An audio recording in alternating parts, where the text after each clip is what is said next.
Vous êtes à l'écoute de l'émission Présence protestante au micro Georges Quenon. Bonsoir à chacun et à chacune d'entre vous.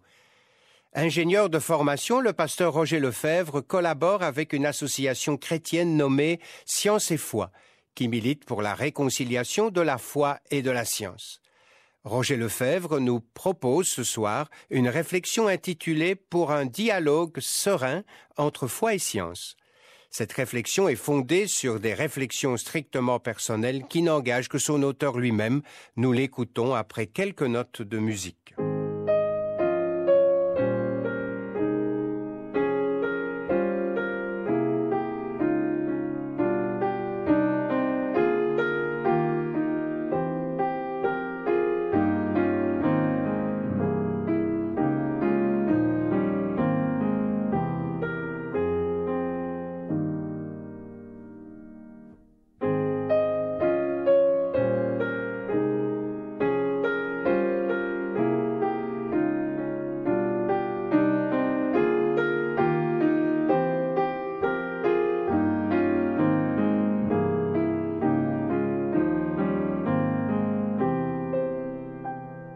La semaine passée, nous avons mis l'accent sur la nécessité de voir la religion ou la philosophie s'en tenir à leur domaine, qui est de donner sens à la vie, alors que le rôle de la science consiste à répondre au quand et au comment relatifs à notre univers et au développement de la vie sur Terre.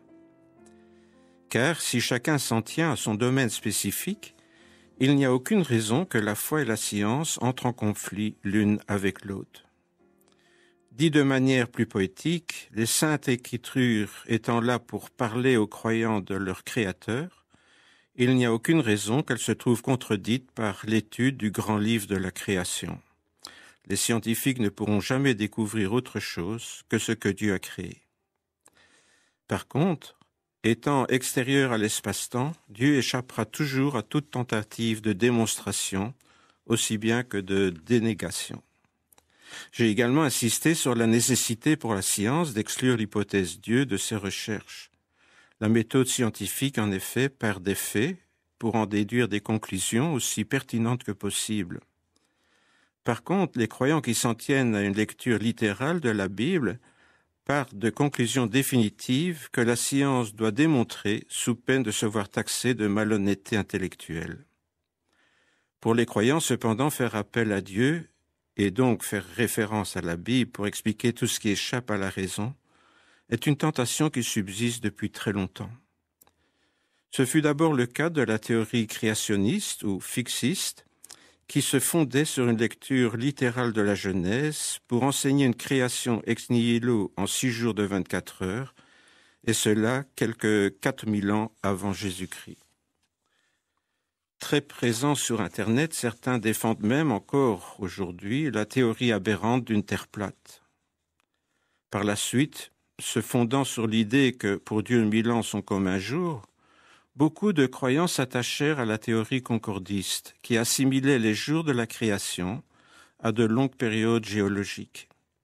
Cette théorie maintenait cependant l'idée que Dieu avait créé ex nihilo les diverses espèces telles qu'elles ont existé ou existent encore aujourd'hui. Depuis peu, certains partisans de l'intelligent design, appelés dessin intelligent en français, acceptent le principe de l'évolution des espèces, tout en affirmant que l'on ne trouvera jamais d'explication naturelle à la conception de certaines structures biologiques. Étant irréductiblement complexes, celles-ci nécessitent l'intervention d'un designer au cours du processus évolutif. C'est ainsi que cette théorie fait de Dieu ce que l'on pourrait appeler le moteur de l'évolution des espèces. Cela lui vaut d'être dénoncé comme une forme détournée de créationnisme par les scientifiques athées. En fait, le dessin intelligent voit une intervention divine chaque fois que la théorie de l'évolution rencontre une difficulté majeure, ce qui finalement donne au créateur le rôle d'un dieu bouche-trou. Pour sa part, le concept d'une création évolutive ou d'une évolution théiste à laquelle j'adhère aujourd'hui présente Dieu comme étant la cause première de l'expansion de l'univers et de l'évolution des êtres vivants. Dès lors, il ne serait pas le moteur, mais seulement, si l'on peut dire, le concepteur de l'évolution. Du fait qu'elle relève seulement du domaine de la foi, cette approche présente le mérite de ne pas empiéter sur le domaine de la science en prétendant expliquer quand ou comment l'univers s'est mis en place, ni comment la vie est apparue puis s'est développée sur Terre.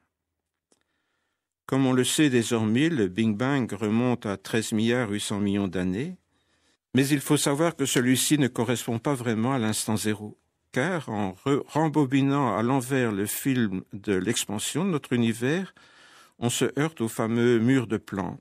On appelle ainsi la très petite fraction de seconde qui a précédé l'inflation cosmique, improprement appelée Big Bang. Or, que s'est-il passé pendant ce temps infiniment petit qui a précédé le Big Bang? Eh bien, on n'en sait strictement rien. Plusieurs hypothèses existent mettant à contribution la physique quantique et la théorie des cordes, mais elles n'ont encore abouti à aucune conclusion consensuelle au sein du monde scientifique. Une chose est certaine, cependant, pour que l'inflation cosmique, marquant le début de l'expansion de l'univers, ait pu se produire, il fallait qu'une douzaine de constantes mathématiques et physiques puissent préexister. De plus, il fallait également que celles-ci soient réglées d'une façon extrêmement précise, que les scientifiques appellent le fine-tuning. Ainsi en est-il, par exemple, du rapport des forces électromagnétiques et gravitationnelles. Sans ce réglage ultra fin, notre univers se serait éparpillé en un nuage de particules subatomiques, incapable de s'agréger en étoiles puis en planètes. Ou, au contraire, l'univers serait retombé sur lui-même à la façon d'un soufflé au fromage. À une étudiante qui, en 1939, lui demandait ce qu'il cherchait dans le calcul de toutes ces formules extrêmement complexes, Einstein avait répondu « Je cherche la pensée de Dieu ». Une boutade, bien sûr, d'agnostique, mais qui n'était pas dépourvue d'une certaine vérité.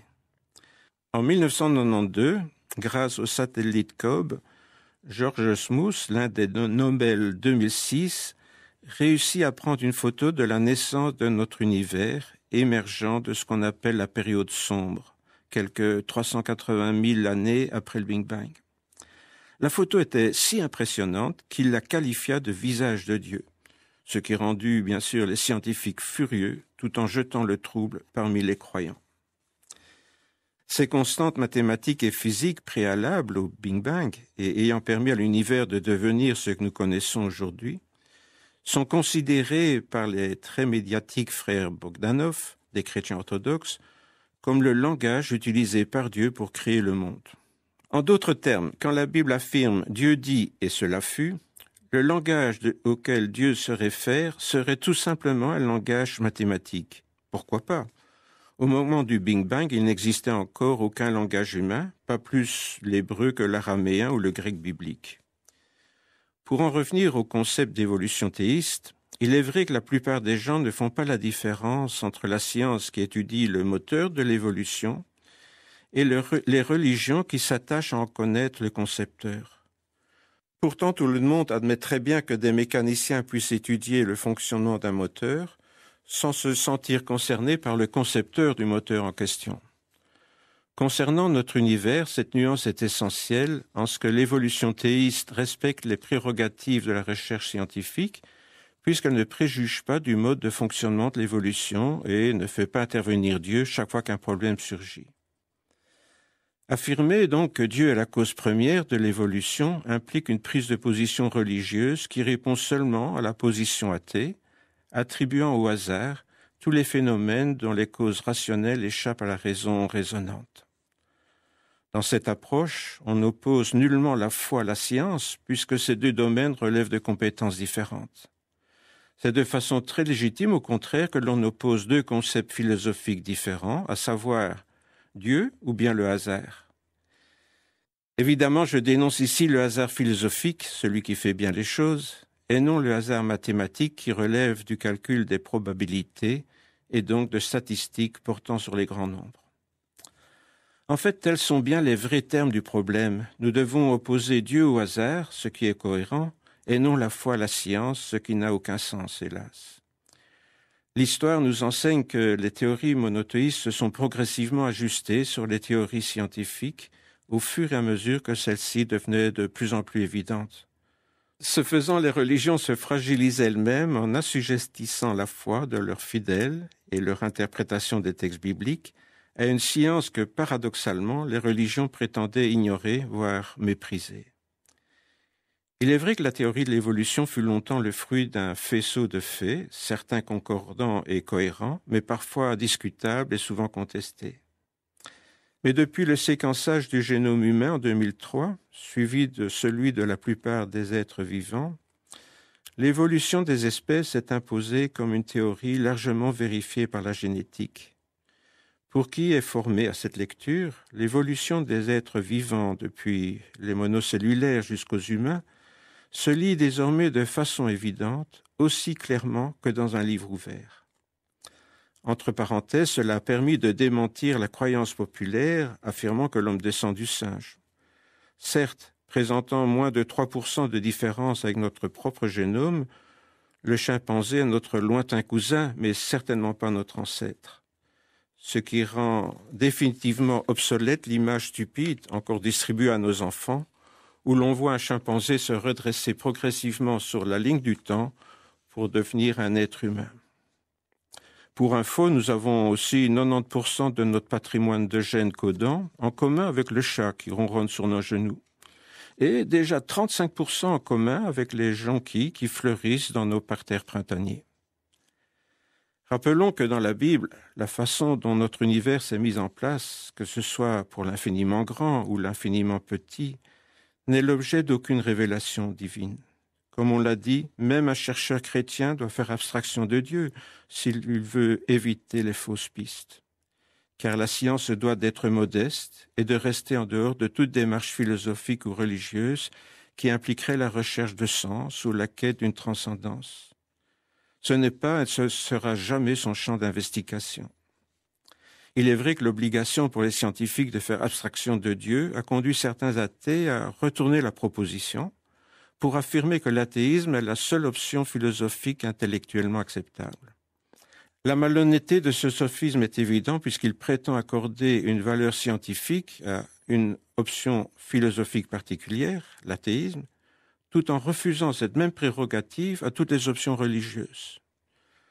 Le créationnisme est sans doute critiquable en ce qu'il propose une réponse religieuse à des questions scientifiques, mais le scientisme est une philosophie tout aussi déplorable puisqu'il prétend apporter une justification scientifique à l'athéisme.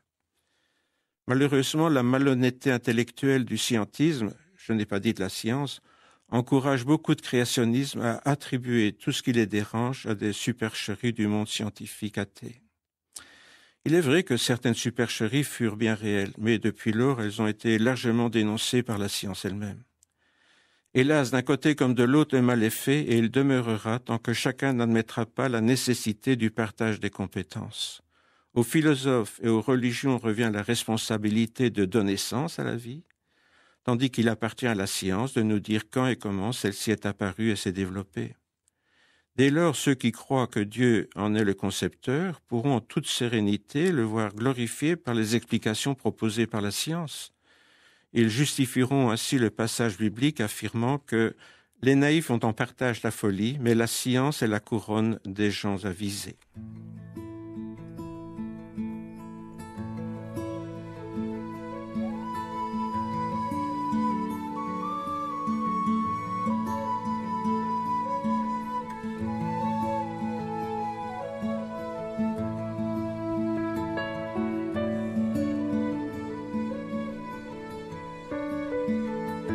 Vous pouvez réentendre cette émission avec le pasteur Roger Lefebvre sur Ovio et aussi sur notre site www.aprt.be.